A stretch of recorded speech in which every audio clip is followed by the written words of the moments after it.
Good evening, everyone, and welcome to the Tuesday Bible series with Auntie Buki.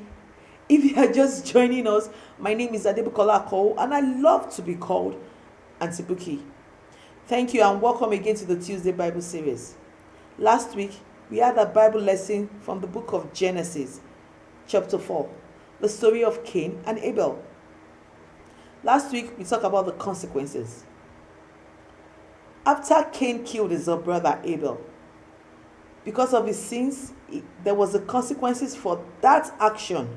And that was what we talked about last week. So if this is your first time viewing my channel, I will encourage you to go back to my YouTube page and check through the previous messages sent.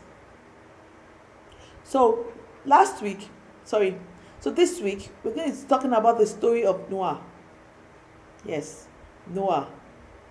So after Cain and Abel, Adam and Eve had another son, and his name was Seth. So after Seth, people started multiplying, the earth was growing, people were giving birth, so there was growth, there was increase, people were just growing, people were multiplying. Let me use the word multiply.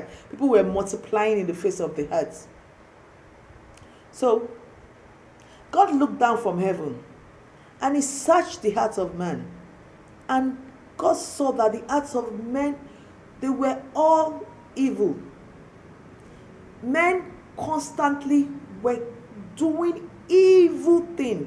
They were thinking evil, they were doing evil, they were imagining evil. And God was so sorry he created man and woman. Remember the second video, the first sin that I did? I talked about Adam and Eve eating the fruit eating the fruit of the tree of knowledge. They ate the fruit of the tree of knowledge of good and evil, which makes man have a choice to choose between good and evil. And men at that time chose to be evil. And God said, I'm going to wipe out the human race. I'm going to wipe out everything living in the earth, both man and the animals.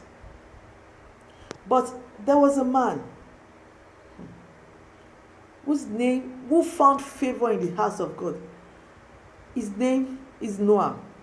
Noah was the only man that God saw that his heart was pure. Before I go into the story of Noah, I want to talk about a particular man in the book of Genesis, chapter 5. His name is Enoch. Enoch is the great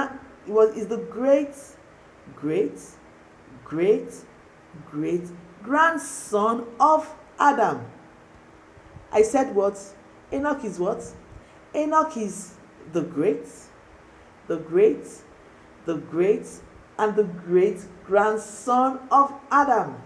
He lived a holy and faithful life. He was one of the two men in the Bible who didn't experience physical death. Do you know the name of the second man? If you do, write the name in the comment section. So let's go back to the story of Noah. Noah was a man who chose to be different. Noah decided to stand out from others. Do you know that just because everyone is doing something does not mean that thing is right? There is a saying that says wrong is wrong, even if everyone is doing it.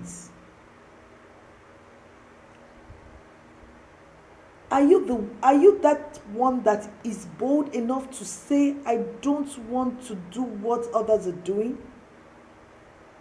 Are you being influenced, or you are the influencer? Are you confident to be different? These are the questions I'm throwing at you today. And the truth is, God has given every one of us the power to stand and to do the truth. We all have a choice to do good or to do evil. And thank God for the grace we have. Because as children of God, God has given us the grace of the Holy Spirit to help us to make good decisions. God has given us the grace to do what is right at every time. Today I want to ask, can you be, if it was the day of Noah, can God choose you as the one to save human race?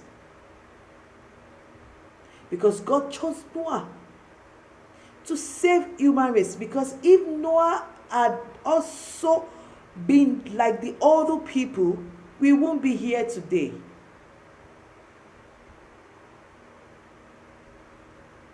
So, because Noah was blameless, Noah had no blame. How can we be like Noah? The first thing is, we should, as Christians, know that we are like Jesus, because Christianity means Christ-like. We should know that anytime we are doing anything, we should tell ourselves, what will Jesus do? Every time you're told to do something, the first thing you should tell yourself is, what will Jesus do? Because Jesus has laid the standard. And the truth is that this is the standard. We are supposed to follow everything written here. This is the standard. Today, I want to, before I go on, I want to give a scenario. You are in a class and you have a very, very good friend. But at the long run, the friend chooses to do what is wrong. And it tells you, if you don't do what I do, I won't be your friend again. What do you do in that situation? Are you going to do what is wrong just to keep a friend? Because remember, if Noah was the only man, that means he was ready to leave a particular set of people to do the will of the Lord. Are you going to be that one that knows when to step back, when to move forward, when to say yes, and when to say no assertively? You know, what we do when no one is watching is what makes us who we are. Noah was not pleasing man, because God is the one that searched the hearts of men. Noah was not doing anything to please any man. The only thing Noah was doing was to please only God. We as Christians, we as children of God, should know that the major thing, anytime we're making any decision, we should know that the major thing is to please God and not to please any friend. No. And like I said, we should raise our standard. The Bible is our standard. As we go about our week, I want you to be conscious of your actions henceforth. Anytime your spirit is telling you not to do anything, go back, ask yourself, what will Jesus do? And always learn to pray and ask the Holy Spirit to guide you, to lead you, so you can do only the will of the Lord.